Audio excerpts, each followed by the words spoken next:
ज्यावेळेला आम्ही हे वक्तव्य केलं होतं त्याला संपूर्ण भारतातील मुसलमानांना मिरची लागली होती.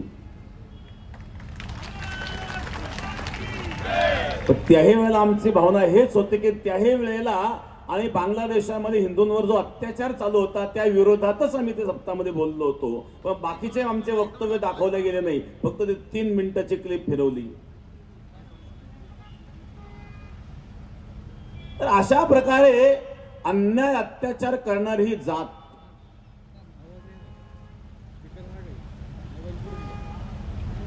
आम्ही मुस्लिम विरोधी नाही आहेत, परंतु 95 ते 99% अतिरेकी मुस्लिमच का असतात याचा विचार मुस्लिम बांधवांनी सुद्धा करायला पाहिजे.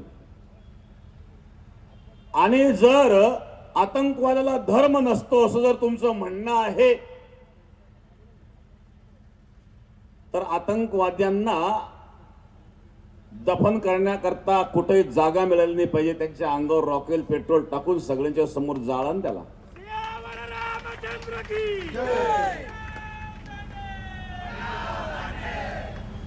आज बांगलादेशामध्ये चालू आहे काय? गरीब अल्पसंख्याक असणाऱ्या हिंदूंवर जो अत्याचार चालू आहे, त्या दीपू दासला जे मारल्या गेलं, भयंकर यातना देऊन मारल्या गेलं आणि झाडाला बांधून जाळल्या गेलं. भारतीय संविधानानुसार शपथ घेताना जय फिलिस्तीन म्हणणाऱ्या असरुद्दीन ओवैसीला हे दिसत नाही का बरं? ज्या वेळेला गाझापट्टीमध्ये घडलेल्या प्रसंगानुसार भारतीय मुसलमानांना आणि फिलिस्तीन बद्दल पुळका निर्माण होतो, त्यांना आणि बांगलादेशमध्ये होणाऱ्या हिंदूंवरचा अत्याचार का दिसू नये हे दुर्दैव आहे. आणि म्हणून त्याकरता आपण एकत्रित येणं फार गरजेचं आहे. जातीवाद सोडून सकल हिंदू समाजांनी एकत्रित यावं. आमचं धर्मशास्त्र आम्हाला हेच शिकवतं. आम्हाला शालेय शिक्षणामध्ये चुकीचं शिकवलं गेलं. कोणी एका गालात मारली तर दुसरा गाल पुढे करा, यापेक्षा शंडपणा कोणता असेल? एका गालात मारल्यावर दुसरा गाल पुढे करायला धर्मशास्त्र सांगत नाही. आमचं शास्त्र आम्हाला सांगतं कोणावर अन्याय कधीच करू नये. कोण्याही जीवाचा नघोळो मत्सर वर्म सर्वेश्वर पूजनाचे. भगवंताची खरी पूजा ही आहे की कोणाचा द्वेष करू नये, कोणाचा मत्सर करू नये, कोणाला दुःख देऊ नये, विनाकारण गवताची काळी सुद्धा कोणाला टोचू नये, हे आमचं शास्त्र आम्हाला सांगतं. परंतु कोणी अन्याय करीत असेल तर त्या अन्यायाला सहन देखील करू नये, हे शास्त्र आम्हाला सांगतं.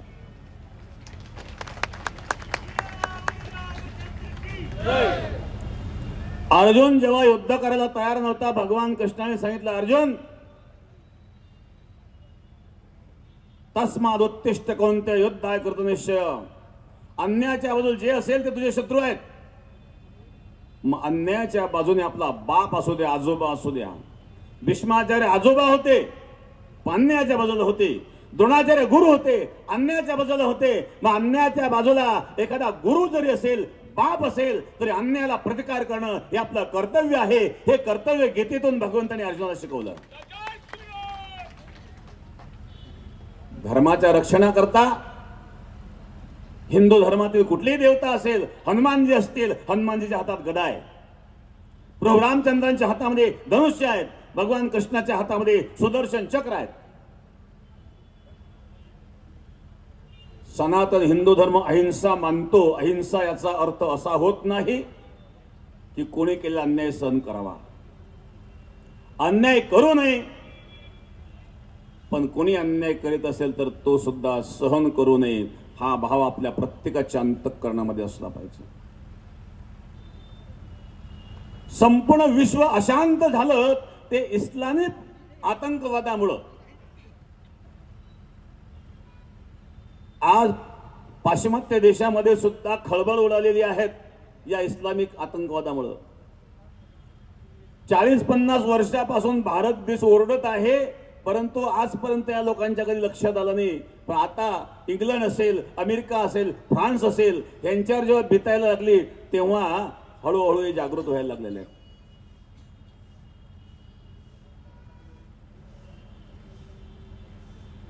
दुर्दैव असं आहे की अजूनही आम्ही जागृत होत नाहीये. अलीकडे तरुण जागृत होत चाललेला आहे, परंतु अजून खूप जागृतीची आवश्यकता आहे. कारण जसजशी ज्या ज्या ठिकाणी मुसलमानांची संख्या वाढलेली त्या ठिकाणी अन्याय अत्याचार होत आहेत. मी म्हणत नाही सर्वच मुसलमान तसे आहेत, परंतु जे मुसलमान स्वतःला सज्जन समजतात त्यांनी अन्यायाच्या विरोधात का येऊ नये. आणि जर तुम्ही अन्यायाच्या विरोधात उभे राहत नसाल तर तुम्ही सुद्धा त्याला जबाबदार आहात हे निश्चित मानावं लागेल.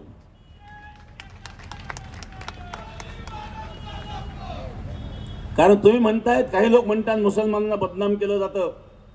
मुसलमान बदनाम का होतोय, कोणामुळे बदनाम होत आहेत, तर खरे जे राष्ट्रवादी मुसलमान आहे त्यांनी पुढे येऊन आणि त्यांच्यामध्ये जे चुकीचं वागणारे आहे त्या मुसलमानाला मुसलमानच जेव्हा विरोध करतील तेव्हा आम्ही समजू की खरोखर मुसलमानांमध्ये सुद्धा सहानुभूती आहे. तोपर्यंत तुम्ही सुद्धा अत्याचारीच आहात, आम्ही सगळ्याच मुसलमानांना अत्याचारी मानू, जोपर्यंत तुम्ही वाईट गोष्टीच्या विरोधामध्ये उभे राहत नाही. कारण ज्या ज्या ठिकाणी मुसलमानांची संख्या वाढली त्या त्या ठिकाणी अन्याय अत्याचार होतात. गणेश उत्सव असेल, दुर्गा उत्सव असेल, दगडफेक, काय काय घडतं. कोणी त्या ज्यूसमध्ये थुकतं तर कोणी मुततं. इतका नालायकपणा करणारे हे लोक मुसलमानच का निघतात हा सुद्धा विचार केला पाहिजे. पाकिस्तानमध्ये देशाची फाळणी झाली तेव्हा हिंदू किती होते, आज किती आहेत, कुठे गेले बाकीचे हिंदू. काही मारल्या गेले, काही देश सोडून निघून गेले, काहींचं धर्मावर परिवर्तन घडलं.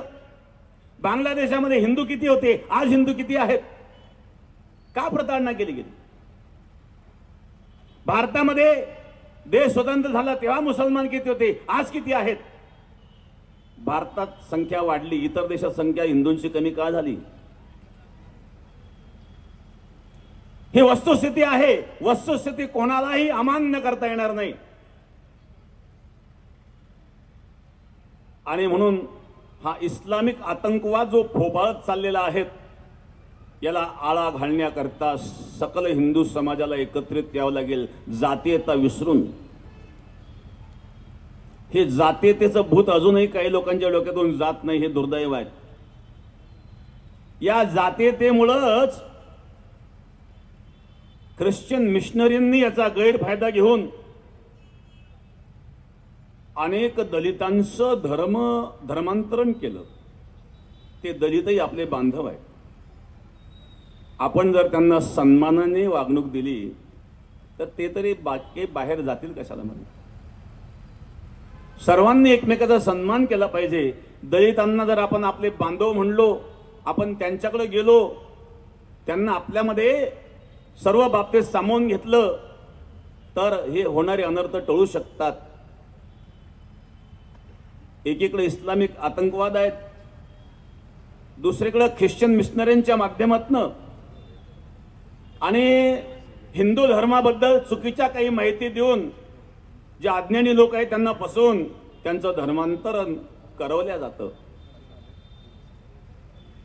दुसरीकडे एक अशा प्रकारचा विचार, कम्युनिस्ट विचारचे काही लोक आहेत, हे हिंदू धर्मातले असूनही धर्माच्या विरुद्ध लोकांना भडकवण्याचा प्रयत्न करतात.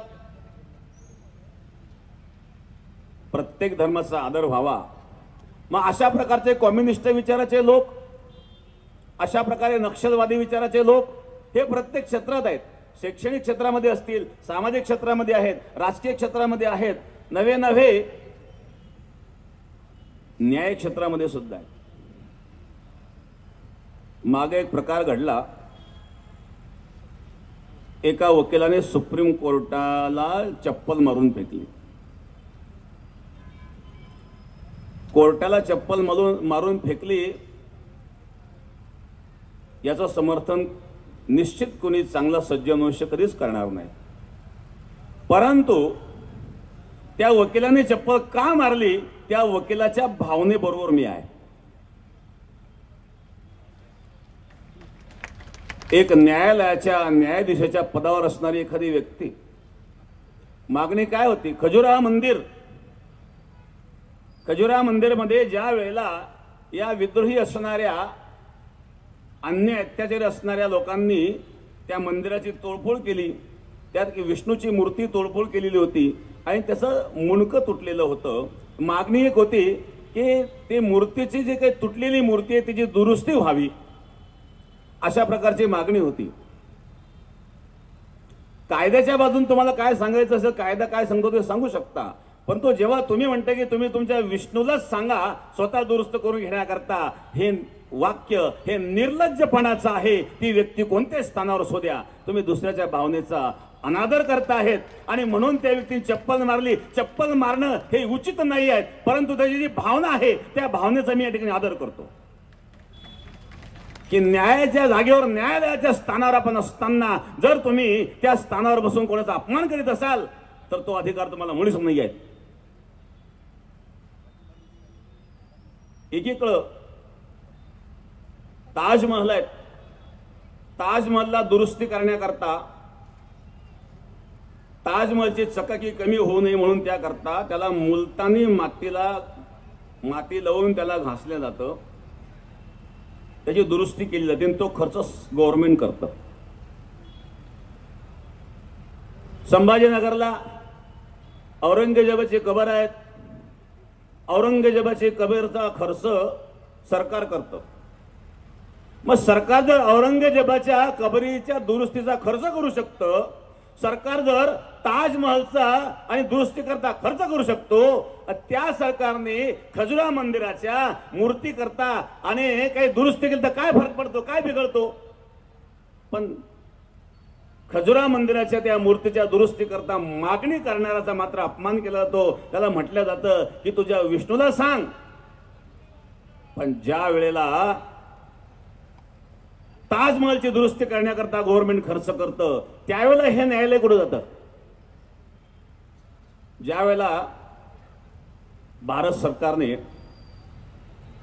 वक्फ बोर्डाच्या विरोधामध्ये कायदा केला त्यावेळेला अनेक वकिलांनी सुप्रीम कोर्टामध्ये धाव घेतली. विष्णू शंकर जैन यांनी त्यांचं एक मत मांडलं होतं. या वक्फ बोर्डाच्या विरोधामध्ये एकदा विष्णू शंकर जैन हे सुप्रीम कोर्टात गेले होते. सुप्रीम कोर्टाने त्यांना सांगितलं होतं की असं डायरेक्ट सुप्रीम कोर्टामध्ये येता येत नाही, तुम्हाला हायकोर्टात जावं लागेल आणि हायकोर्टातून सुप्रीम कोर्टात यावं लागेल, ही प्रक्रिया आहे. मग विष्णू शंकर जैनला जे कोर्ट सांगतो तुम्ही हायकोर्टातून आमच्याकडे या, ते कोर्ट जेव्हा डायरेक्ट सुप्रीम कोर्टामध्ये हे मुसलमान जातात त्यावेळेला त्यांना का सांगत नाही की तुम्ही हायकोर्टातून आमच्याकडे या? याचा अर्थ न्यायालयामध्ये तुम्ही ज्या पदावर बसलेले आहात तुमच्याकडे भेदबुद्धी आहेत. मी तर म्हणतो न्यायाधीश म्हणून जेव्हा निवडलं जाईल त्यावेळेला केवळ ग्रॅज्युएशनचा विचार न करता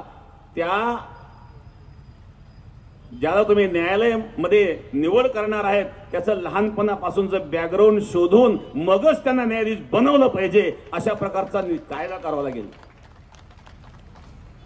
न्याय क्षेत्रामध्ये सुद्धा अशा प्रकारचे भ्रष्टाचार जे होत चाललेले आहेत, संविधानाची पायमल्ली होते,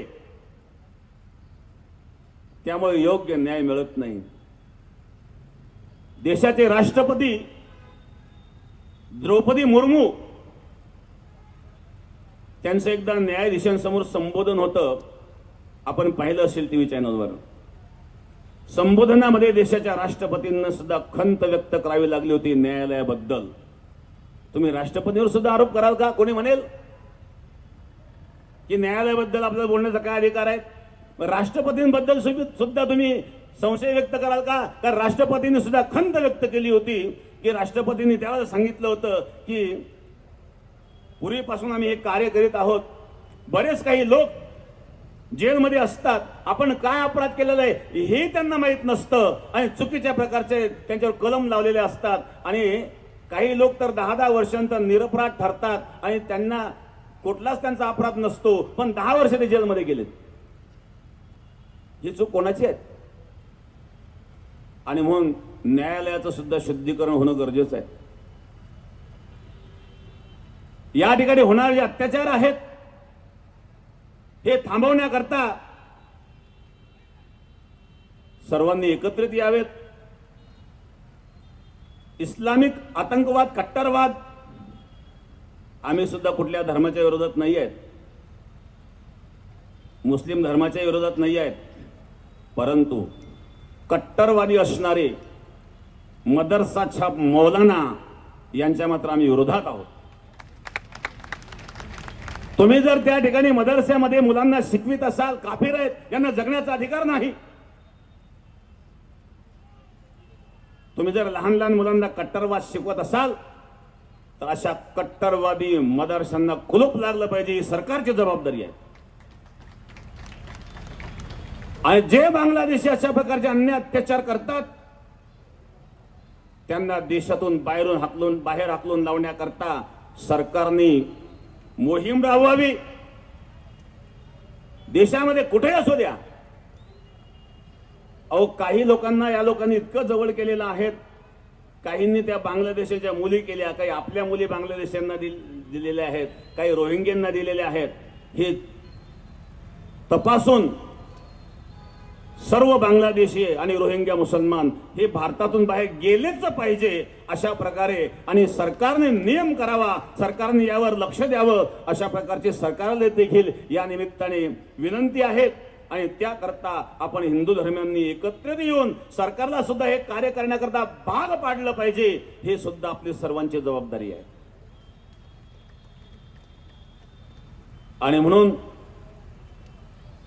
आज या ठिकाणी सनातन हिंदू धर्माला मानणारे जे सर्व तरुण या ठिकाणी उपस्थित आहेत,